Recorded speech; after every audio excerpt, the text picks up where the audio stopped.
What's up guys? Welcome back to another video. And for today's video, mag-unbox na po ko og another helmet from EVO. And this is from my brother-in-law. May siya og bago na helmet and ngayon ko nga maghatog og review para na po makita ang uban tao kung unsay naong sa RX-5. So, let's start. So kani, ano siya? The EVO RX-5. Okay. So mao gyapon ang sod sa EVO RX-5 kini. Helmet. The half face helmet. Then naana po tay extra visor katong clear. Yes, clear. And maura I think na ang katong na extra nga accessories marag na tao dapat pabalit niya. So ako lang ipakita karon.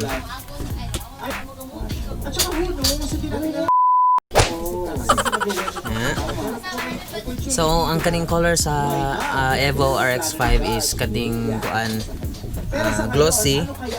Nakita na siya nako but wala pa rin ako na review. So that's why I'm making this video para makita pa ng uban. So this is it, the RX-5 nga EVO helmet. Yes, kani. This one. Okay. Kana. Mao ni siya katong kauban sa accessory katong naa diri kaning ambot sa tawagan ni murag I don't know. Murag hood. Natawad na siya ganiya bag-o lang. Napalit na yung kaning helmet today. And let's try. So, first the helmet. Nagtimbang siya og mga around 1.3 kilos po siguro ni, just like sa katong other video na ako, upper left ang link. Then DOT certified, ICC sticker present na kani na natay EVO na logo here sa kilid kana. This one paint finish niya is glossy. Okay ra pod. Natay vents here. Kani vent. 2 vents para sa airflow niya nga mo gawas I think diri. Then kani natay katong tinted na kaning visor black. Then sulod sa ang iyang locks is kining naay kani slide kani katong mga common but naa pod siya katong ring pod the ring nga lock. Nya lang ako ma-experiment sa siya paggamit pero na siya extra nga marag D-ring kani this one. Then naatay inside the helmet the same gihapon washable makatangtang gihapon nimo kani. Natay murag leather diri nga part. Kani dapit sa neck na area kaning sa face na foam kani naapod. Face na foam is kaning washable. Then inside sa helmet kani natay gyapon tay katong murag head strap nga murag accessories pod siya. I think washable.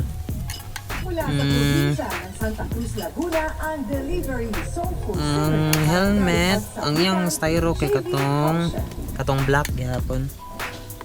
Kani kana so dili siya kato pare sa uban na white. Natay vents here kani vents ni siya kani kana and na siya extra visor kani siguro kana na siya katong inner na visor kaning twin shield system man daw ni kani. Then kani visor siya. Ang size ani is medium. By the way, this is not my size kaya akong size akong helmet nga akong magamit kay is XL or large depende sa brand. Kaning kuan replaceable gyapon ang lens ani but for now dili na ako tangtangon kay dili na ako And then kana murag I don't know kung okay ra ba kani kining humok lang. Dili ko sure. Let me know kung okay lang ba na siya or kay na I think sa katong previous ko na video mura gahi siya dire, gahi siya i-press.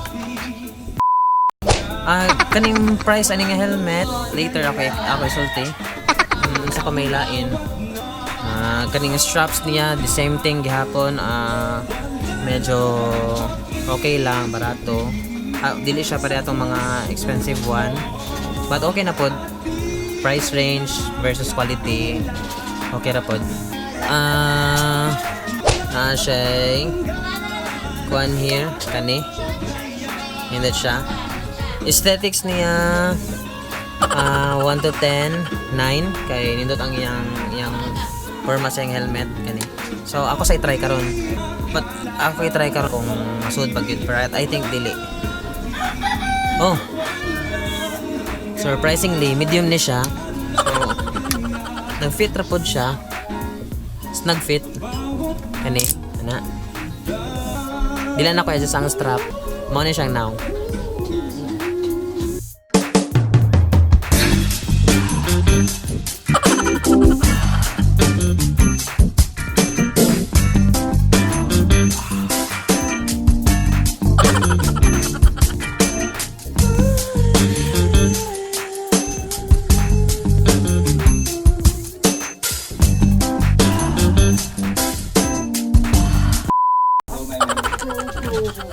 Basta tara dahil. Na. Okay. Dili na kayo dark.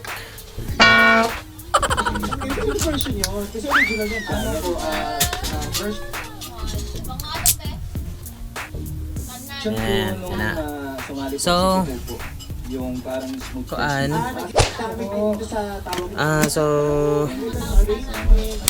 kanina atay kanina dali. Adjustable. Magkaiba sila ng number 1. Parang sila ng design na hindi ko sila pareho pero ito naman okay. So, ato ni i-rate quality wise 1 to 10 is mga 10.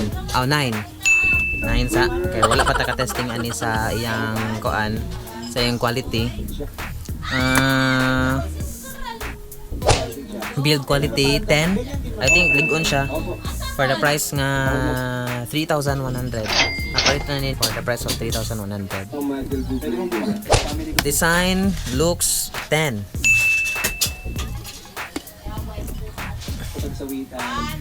Ana. And price is 3,100 pesos only na napilit sa Team Graffiti. I think nasa lay bagong showroom dito sa Mandaue. I don't know kung asa pa dapit but wala ako lang gisulti lang. So kinahan mo palit ani na ay nito ay bagong showroom dito ron sa Mandaue sa Team Graffiti. This is not a sponsored video pero naghahatag lang ko review para kung sa tong ginahan mo palit you can go there sa Mandaue branch. Nasa lay bagong showroom dito nga naka-display og dagang helmet. So that's it, the full review of the EVO RX-5. So thank you for watching. Please like, comment, and share, and please don't forget to subscribe para mag-grow ang atong channel. So thank you for watching. Peace out. Thank you.